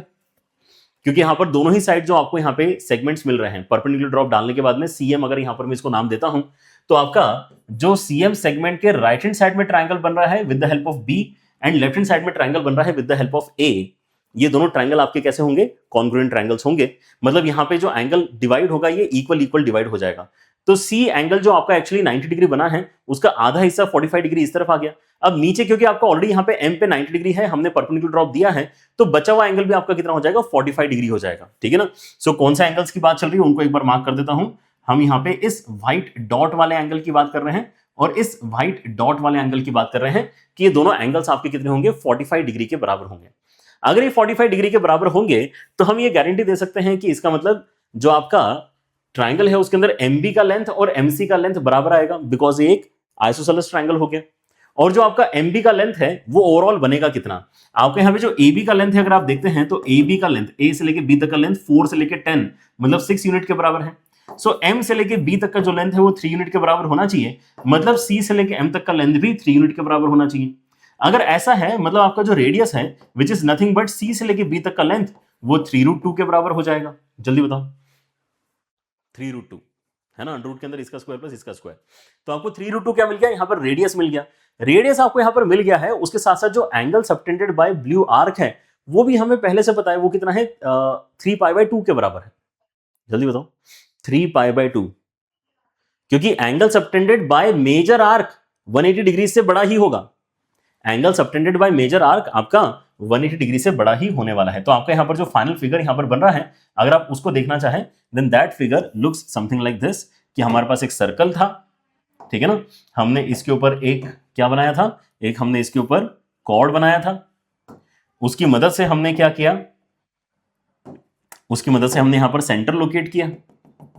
सेंटर पे कितना एंगल बना पा रहे हैं? सेंटर पे हम 90 डिग्री बना पा रहे हैं। मतलब जो आर्क है वो आर्क कितना एंगल बना रहा है? जिस आर्क का डिस्कशन चल रहा है वो आर्क आपका बेसिकली 3π/2 एंगल बना रहा है, राइट। ओके, एंड रेडियस हमने यहां पर अभी कैलकुलेट किया है कि रेडियस की वैल्यू कितनी निकल रही है इस क्वेश्चन में? रेडियस की वैल्यू बेसिकली आपकी 3√2 के बराबर निकल रही है, ठीक है ना। Radius is equal to 3√2। तो बस आपका यहां पर आंसर आ गया है। आपका आंसर कितना आएगा? जो लेंथ ऑफ आर्क है वो थीटा इंटू आर के बराबर आता है। थीटा आपका 3π/2 के बराबर है एंड जो आपका रेडियस है वो 3√2 के बराबर है। तो टोटल आंसर कितना आ जाएगा यहाँ पे? 9√2π/2। 9√2π/2 मतलब बी ऑप्शन आपका इस क्वेश्चन में करेक्ट होना चाहिए। समझे क्या? ओके, सो डिफरेंस कितना है कि अगर यहां पर ये Z1 Z2 ऊपर नीचे लिखे हुए होते तो हम यहां पे नीचे वाला आर्क कंसिडर करते, लेकिन जैसे कि मैंने बोला कि कई सारे क्वेश्चंस ऐसे होते हैं जिसके अंदर इससे ज्यादा फर्क नहीं पड़ता, तो इस क्वेश्चन में ज्यादा फर्क नहीं पड़ता क्योंकि आगे जो पूछा गया है वो क्वांटिटी को एक लेंथ को यहां पर जो है पूछ रही है। सो लेंथ अगर आप यहां पे नीचे वाले का भी निकालोगे तो आएगा उतना ही, है ना, जो वैल्यू अभी आपके यहां पर निकली है। सो चाहे आप नीचे बनाओ चाहे आप ऊपर बनाओ, लेंथ क्योंकि आपका सेम आएगा। तो इस क्वेश्चन में एक्चुअली फर्क नहीं पड़ता कि आपने आर्क ऊपर वाला डिसाइड किया है या नीचे वाला डिसाइड किया है, ठीक है ना, बट कुछ क्वेश्चन में फर्क पड़ सकता है। Alright, that's why we need to be a bit careful. Alright, ठीक है, सो आगे बढ़ते हैं and let us discuss our next question which is this. Let argument of z represent the principal argument of the complex number z and mod z की value 3 के बराबर है and argument of this value minus that value π/4 के बराबर है। So let us first discuss the value जो समझने में टाइम लेगा। बाकी मॉड z इक्वल टू 3 तो पता ही है ना कि यार एक सर्कल है जिसका सेंटर ओरिजिन पे है और रेडियस 3 के बराबर है, तो जब भी ड्रॉ करने की जरूरत आएगी ये तो हम ड्रॉ कर ही लेंगे, ठीक है ना। तो इसकी ज्यादा चिंता नहीं है। चिंता किसकी करनी चाहिए? जो अभी अभी हमने पढ़ा है और उसके अंदर थोड़ा सा हमें यहाँ पे अभी और मास्टरी चाहिए, उसकी चिंता पहले करते हैं। सो z-1/z+1 इसका जो आर्ग्यूमेंट है वो आपका π/4 के बराबर निकला है, ठीक है ना। मतलब यहाँ पे जो इन्वॉल्व आपके Z1 Z2 है क्या है वो वैल्यूज, तो ऊपर तो 1 है, नीचे अगर आप देखते हो तो -1 है, क्योंकि आपको z minus z1 upon z minus z2 हमेशा बीच में माइनस साइन नजर आना चाहिए। जब माइनस साइन बीच में नजर आएगा तो जो वैल्यूज यहाँ पे नजर आएंगे आपको वो आपके z1 z2 के वैल्यूज बनेंगे। सो इस तरह से हम यहाँ पे अगर बोलेंगे तो z1 का वैल्यू 1 एंड z2 का वैल्यू हम -1 मान सकते हैं कि हमने यहाँ पे ये नाम दे दिए।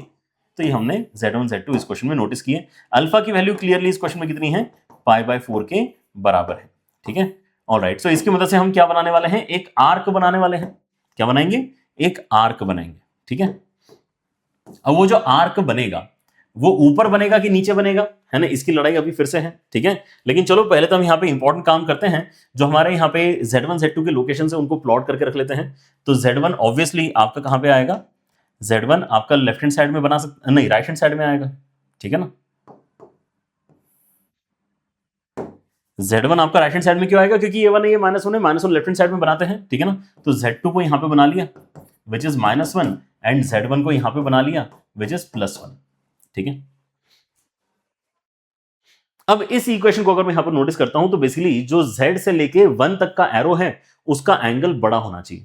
तो क्या हमने अभी जैसा यहां पर बनाया है, क्या उस केस में भी यही हो रहा है क्या, कि जो आपका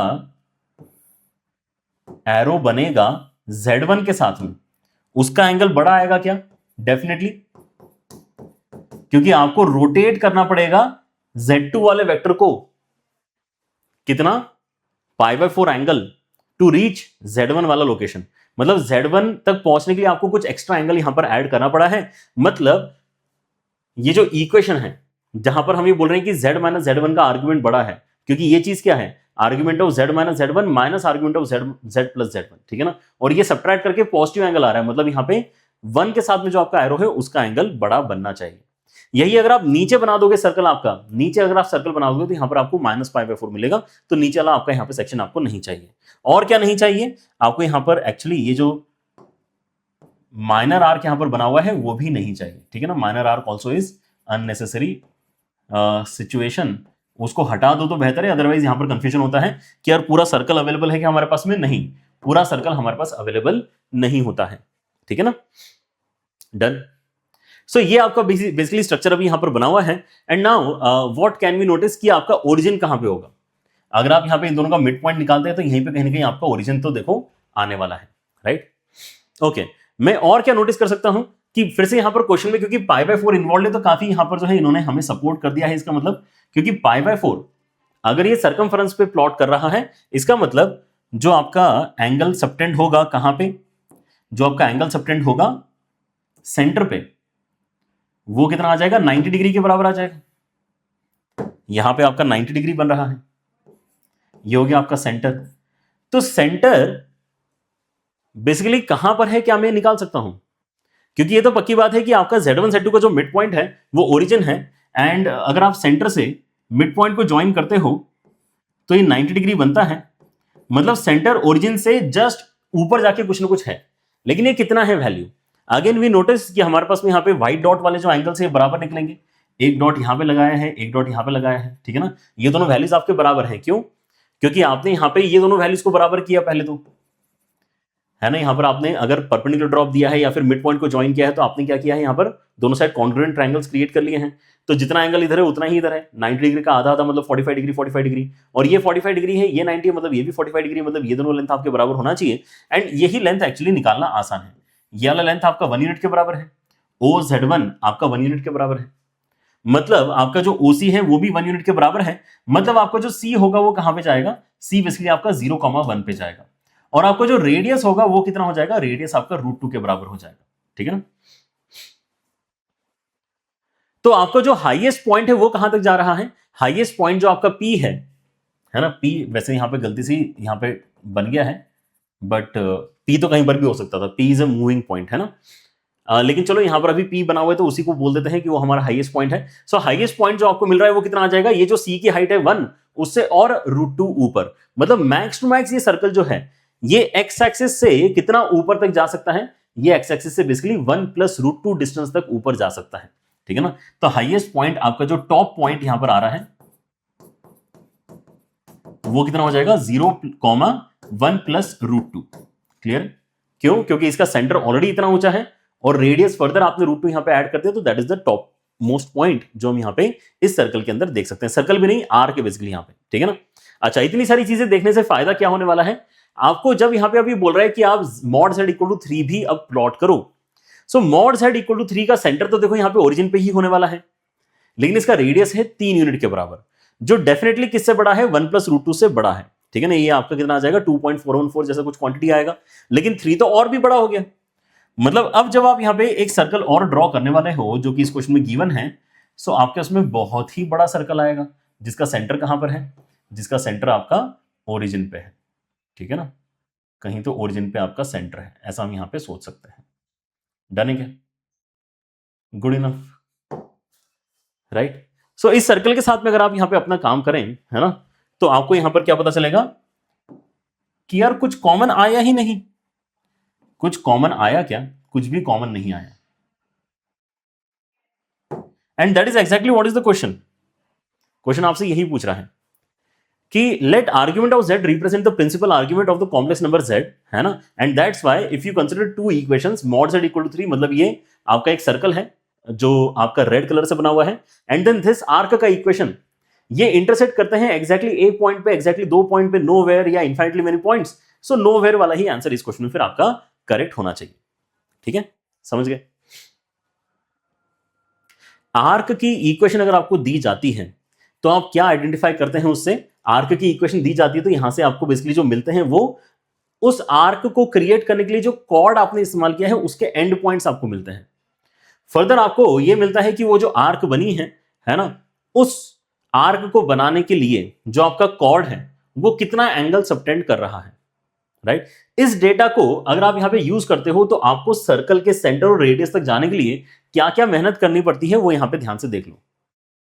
कॉर्ड का जो मिड पॉइंट है उसी के परपेंडिकुलर डायरेक्शन में जाके कहीं ना कहीं आपका सेंटर निकलेगा, लेकिन सेंटर कितना दूर होगा वो पता करने के लिए आपको फिर से यहां पर क्या है, ये डिस्टेंस पता करना पड़ेगा। इस क्वेश्चन में क्योंकि π/4 था तो π/4 यहां पर भी है, इसलिए क्वेश्चन थोड़ा सा इजी हो गया है। यही चीज अगर यहां पे π/3 होती तो यहां पे 2π/3 होता, तो यहां पे फिर से π/3 आता, तो आपको यहां पे ट्रिग्नोमेट्री का इस्तेमाल करके फिर यहां पे √3 वगैरह कहीं ना कहीं आपको उस तरह की क्वांटिटीज भी यहां पे कैलकुलेशन में लेके आने पड़ते हैं, ठीक है, समझ गए। तो इस पूरे क्वेश्चन में हमारे पास में क्या है, इस पूरे क्वेश्चन में हमारे पास में दो फिगर्स हैं इंपॉर्टेंट, एक ये व्हाइट कलर का मेजर आर्क और ये रेड कलर का circle.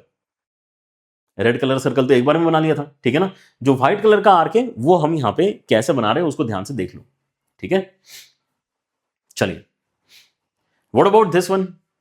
If z is a complex number such that ये जो आपका एक्सप्रेशन है ये प्योरली इमेजिनरी है, then the minimum value of this expression is what? This is also very nice question, जहां पे आपको डायरेक्टली आर्क की इक्वेशन दी तो नहीं हुई है, लेकिन आप वैसे ही कुछ क्रिएट कर सकते हो। देखो कैसे, मुझे अगर कोई देता है कि आपके पास में जो भी यहां पे कॉम्प्लेक्स नंबर है ये कैसा है, ये प्योरली इमेजिनरी है। सो प्योरली इमेजिनरी कॉम्प्लेक्स नंबर्स के लिए आप क्या जानते हैं?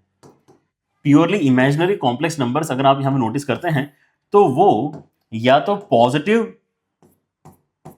y एक्सिस पे कहीं ना कहीं लाई करेंगे या फिर नेगेटिव x एक्सिस पे कहीं ना कहीं लाई करेंगे। जो आपके प्योरली इमेजिनरी वाले कॉम्प्लेक्स नंबर्स होंगे, इसका मतलब उनका जो आर्ग्यूमेंट होगा वो या तो π/2 होगा या फिर -π/2 होगा, राइट। इस तरह से हम यहां पे बेसिकली चीजें याद रख सकते हैं। अभी के लिए इसको z नॉट कर देता हूं क्योंकि आपका z बेसिकली वहां पे भी कहीं ना कहीं इस्तेमाल हो रहा है तो कंफ्यूजन ना हो, इसलिए ये हमने क्या डिस्कस किया है, थ्योरी डिस्कस करी है, ठीक है ना। क्या है थ्योरी? कि आपके जो प्योरली इमेजिनरी वैल्यूज होते हैं, जो आपके प्योरली इमेजिनरी वैल्यूज होते हैं उनका जो आर्ग्यूमेंट होता है वो प्लस या फिर -π/2 हो पाता है। मतलब ये जो भी क्वांटिटी आपका दिया है इसका आर्ग्यूमेंट कितना है इसके ऊपर हम डेफिनेटली कमेंट कर सकते हैं। So argument of z - i upon z - 1 ये प्लस या -π/2 ही हो पाएगा। इस बार ध्यान से देखें कि हमें प्लस भी अलाउड है और माइनस भी अलाउड है, ओके। सो ये क्या बन गया है, ये बेसिकली आपका एक कंप्लीट सर्कल ही बन जाने वाला है, क्योंकि जब आप यहां पे आर्क बनाने के लिए π/2 इस्तेमाल करोगे तो एक सेमी सर्कल आ जाएगा और -π/2 इस्तेमाल करोगे तो दूसरी साइड का सेमी सर्कल आ जाएगा। सो दोनों सेमी सर्कल मिलके एक कंप्लीट सर्कल आपको बेसिकली यहां पर क्रिएट करके दे देंगे। तो this in fact has the format of arc but it actually will create that entire circle. जबकि पिछले वाले क्वेश्चन में भी यहां पर मैंने रब की थी चीजें, ठीक है ना, ये वाला क्वेश्चन मैंने आपको रब करके दिखाया था, है ना, कि यार यहाँ पे कौन कौन सी चीजें हमें इंक्लूड नहीं करना है डिस्कशन में। But this time around we will have the complete circle with us. Alright, complete circle जो आपके पास में यहाँ पे होगा वो बनाने के लिए आपके जो इंपॉर्टेंट पॉइंट्स है वो क्या है, आई और वन है। आई और वन वो कॉर्ड क्रिएट करेंगे जो 90 डिग्री सबटेंड करेंगे। लेकिन अगर आई और वन 90 डिग्री सबटेंड करते हैं तो यार वो तो डायमीटर के एंड पॉइंट्स होना चाहिए। समझ रहे हो? सो धीरे धीरे चीजें डिकोड करना आसान हो रही है हमारे लिए। क्या बोल रहे हैं हम कि यार आई और वन जैसे हमने पिछले क्वेश्चंस में भी किया है, ये क्या क्रिएट करेंगे, ये कॉर्ड क्रिएट करेंगे।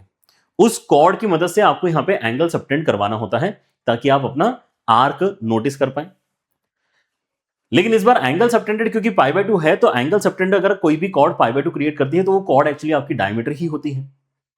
मतलब इस बार हम ये गारंटी दे सकते हैं कि आपका जो यहाँ पे सर्कल बन रहा है, ठीक है ना, उसमें जो इंपॉर्टेंट पॉइंट है, अच्छा इंपॉर्टेंट पॉइंट हमारे कहां कहां जाने वाले हैं, ठीक है ना, अगर आप ध्यान से देखोगे तो एक आपका पॉइंट जाएगा on y axis which is i के बराबर, एक पॉइंट जाएगा आपका x एक्सिस में विच इज 1 के बराबर, और जो इसका मिड पॉइंट होगा वो हम काफी इजीली यहां पे निकाल सकते हैं as the centre of the circle. ठीक है, अगर आप यहां पे x एक्सिस y एक्सिस बनाना चाहते हो तो बना सकते हो, कोई यहां पे प्रॉब्लम नहीं है, ठीक है ना। x एक्सिस y एक्सिस आपकी इस तरह से यहां पे बन जाएगी।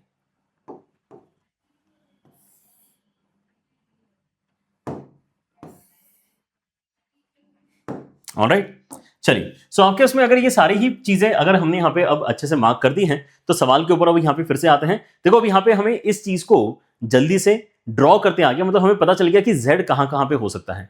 z आपका ये जो येलो कलर का आपको सर्कल दिखाई दे रहा है इसी के ऊपर कहीं ना कहीं होने वाला है। अब लेकिन जो इन्होंने आगे पूछा है वो क्या है, then the minimum value of this expression is what. अब ये चीज हम पिछले वीडियो में ऑलरेडी कवर कर चुके हैं कि ये जो मॉडुलस वाले एक्सप्रेशन होते हैं ये डिस्टेंस की वैल्यूज होती हैं। मतलब ये डिस्टेंस बिटवीन z एंड 3,3 पूछना चाहता है। 3 + 3i क्या होगा, 3 एंड 3i, मतलब ये 3,3 पे जाने वाला कोई तो आपका यहां पे पॉइंट है। 3,3 पे जाने वाला जो आपका पॉइंट है आप उससे डिस्टेंस निकाल रहे हैं, राइट। किसका डिस्टेंस निकाल रहे हैं, z का डिस्टेंस निकाल रहे हैं। लेकिन z तो किस पे लाई कर रहा है, z तो सर्कल पे लाई कर रहा है, तो आपको अलग अलग डिस्टेंसेस मिलेंगे। उन सभी डिस्टेंस में से मिनिमम वैल्यू कितनी होगी ये आपको निकाल के बताना है। उन सभी डिस्टेंसेस में से मिनिमम वैल्यू कितनी होगी ये अगर आपको निकाल के बताना है तो आपका तरीका क्या होना चाहिए कि आप ज्वाइन कर लो सेंटर को इस गिवन पॉइंट के साथ में, और ये डिस्टेंस निकालने के बाद में उसमें से आप जो रेडियस है उतना सब्ट्रैक्ट कर लेना।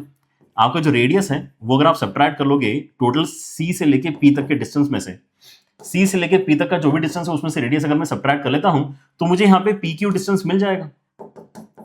और pq ही आपका क्या होना चाहिए, यहां पे मिनिमम डिस्टेंस होना चाहिए, राइट। तो ये हमारा बेसिकली थॉट रहता है इस तरह के सवालों में। आपका यहां पर जो cp डिस्टेंस निकल रहा है उसके लिए मुझे c निकालना होगा। c का वैल्यू आपका कितना आता है, c का वैल्यू आपका कितना है, सो उसके लिए क्या करना है आपको, बेसिकली यहां पे 1 + i/2 मिड पॉइंट आ गया।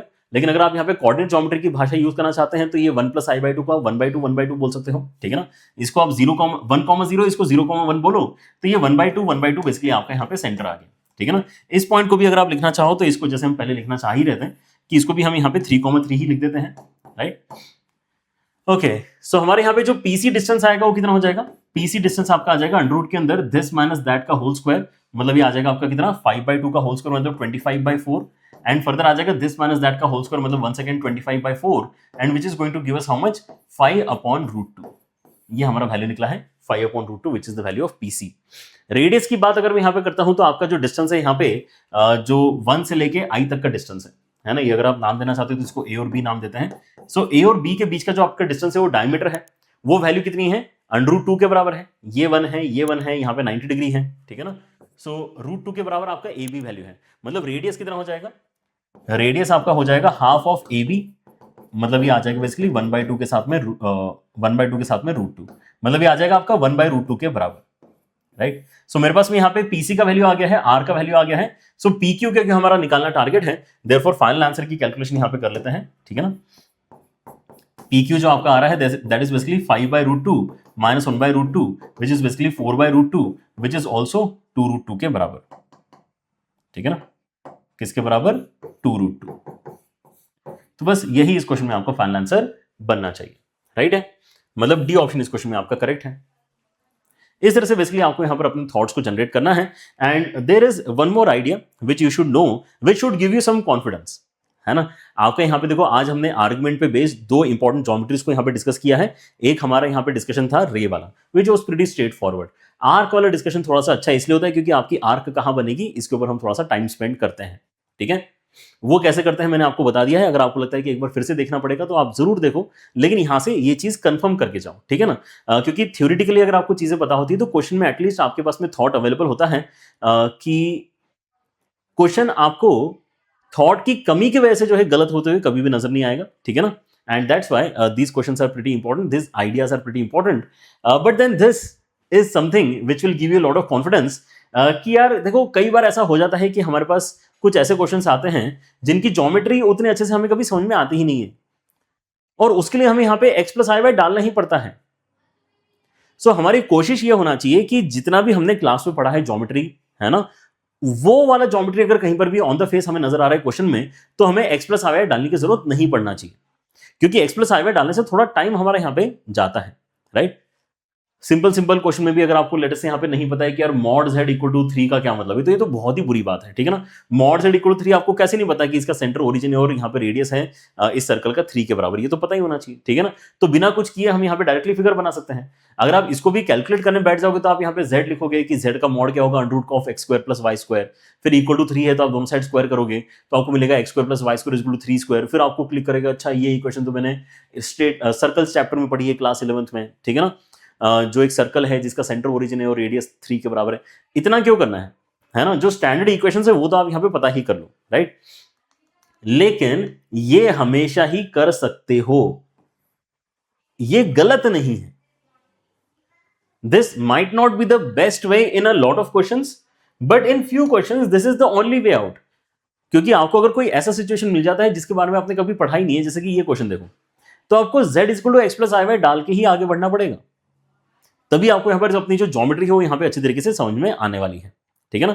तो देखो इस क्वेश्चन में हमारे पास में देखो दो जो सेक्शन है ये तो छोटे छोटे हमें यहां पे अच्छे से नजर आ रहे हैं। ये क्या रिप्रेजेंट कर रहा है कि 5 रेडियस का जो सर्कल है जिसका सेंटर ओरिजिन है उसके अंदर वाले सारे पॉइंट्स आप ले सकते हो। S1 is pretty straight forward, इसके ऊपर हमें कोई भी ऐसे जो है थॉट फर्दर देने की जरूरत नहीं है, ये हम कई बार कर भी चुके हैं, पिछली वीडियो में कई बार हमने इस तरह के रीजन्स डिफाइन किए हैं, ठीक है ना। ये वाला रीजन भी काफी स्ट्रेट फॉरवर्ड है, रियल पार्ट ऑफ z आपका 0 से बड़ा होना चाहिए। रियल पार्ट ऑफ z अगर आपका 0 है, 0 से बड़ा होना चाहिए, मतलब y एक्सिस के राइट हैंड साइड के पॉइंट्स की बात चल रही है, तो इस सर्कल के अंदर होना चाहिए एंड y एक्सिस के राइट हैंड साइड में होना चाहिए ताकि रियल पार्ट आपका पॉजिटिव बने। तो ये दोनों चीजें तो हमें यहां पे ओरली ही करते आगे। अब ये चीज एकदम समझ में नहीं आ रही है, तो क्या करेंगे, z की जगह x प्लस आई वाई डाल के एक बार कैलकुलेट करके देखेंगे कि यार ये imaginary part of this value greater than और इक्वल टू 0 मतलब कहना क्या चाहता है, राइट। ओके, सो S2 का कैलकुलेशन बस यहां पर आपने करना चाहिए। S2 की कैलकुलेशन में z equal to x plus i y डालने का थॉट है। अगर आप ये काम करते हैं सो x plus i Y plus 1 minus root 3 I upon कितना आ जाएगा, 1 माइनस रूट 3 आई। इसके अंदर हम क्या करवाना चाहते हैं, इसके अंदर हम बेसिकली मल्टीप्लाई करेंगे 1 प्लस रूट 3 आई और नीचे भी आ जाएगा 1 प्लस रूट 3 आई। ये हम चाहते हैं कि इसका जो इमेजिनरी पार्ट है, इसका जो इमेजिनरी पार्ट निकलेगा वो ग्रेटर देन और इक्वल टू 0 होना चाहिए, राइट। सो इमेजिनरी पार्ट के लिए आपको क्या चाहिए, आई बचा हुआ चाहिए ना। आई अगर आपको बचा हुआ चाहिए तो आप यहां पर क्या कर सकते हैं, आप ये जो x प्लस 1 है इसके साथ में रूट 3 आई मल्टीप्लाई करवा लो। रियल पार्ट में कैलकुलेट ही क्यों करूं, मैं केवल इमेजिनरी पार्ट ही कैलकुलेट करूंगा ना। देखो डिनोमिनेटर तो आपके यहां पर एक रियल नंबर बनने वाला है, डिनोमिनेटर तो आपके इसमें यहां पे जो है यूज होगा ही होगा, लेकिन हमें तो न्यूमरेटर के साथ में काम करना है। वैसे भी आगे चल के ग्रेटर देन और इक्वल टू 0 होगा, सो डिनोमिनेटर वाला पोर्शन तो वैसे ही आपका क्रॉस मल्टीप्लाई होकर वेस्ट हो जाने वाला है। कितना है वैसे ये वैल्यू आपका 2 के बराबर है। अगर आप इन दोनों को मल्टीप्लाई करते हो तो अंडर रूट के अंदर इसका स्क्वायर प्लस इसका स्क्वायर आएगा। z बार है ये, मतलब मॉड z का स्क्वायर है, मतलब इसका स्क्वायर प्लस इसका स्क्वायर, मतलब ये कितना है, वो सॉरी 4 के बराबर है। इसका स्क्वायर प्लस इसका स्क्वायर मतलब ये 4 के बराबर है, ठीक है ना। 4 को तो आप उस तरह मल्टीप्लाई किसी भी दिन कर ही दोगे। इमेजिनरी पार्ट के ऊपर मैं बेसिकली फोकस करना चाहता हूं। सो इमेजिनरी पार्ट में नोटिस करता हूं कि देखो x को मल्टीप्लाई कर सकता हूं रूट 3 के साथ में, तो रूट 3x आएगा अलॉन्ग विथ i। 1 को मल्टीप्लाई कर सकता हूं रूट 3 i के साथ में, तो मेरे पास में यहां पे रूट 3 आएगा अलॉन्ग विथ i। अगर मैं आई वाली वैल्यूज पिक करके मल्टीप्लाई करना चाहता हूं तो मैंने 1 के अंदर मल्टीप्लाई करना चाहिए, तो वाई आई को मल्टीप्लाई करता हूं 1 के साथ में तो मुझे मिलता है वाई, एंड -√3 आई को मल्टीप्लाई करता हूं 1 के साथ में तो मुझे मिलता है -√3।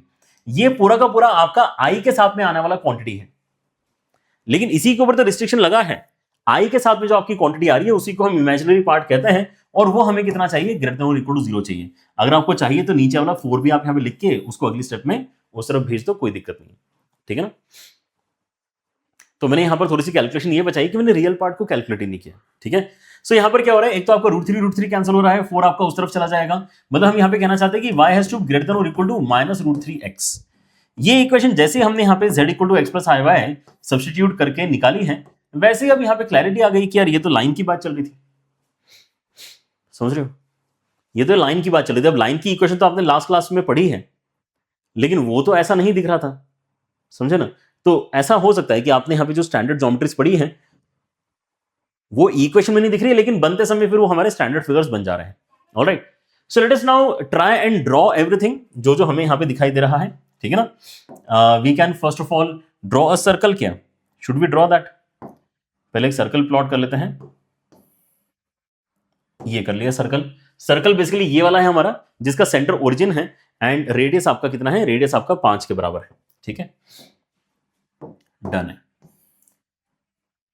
सेंटर इसका ओरिजिन है,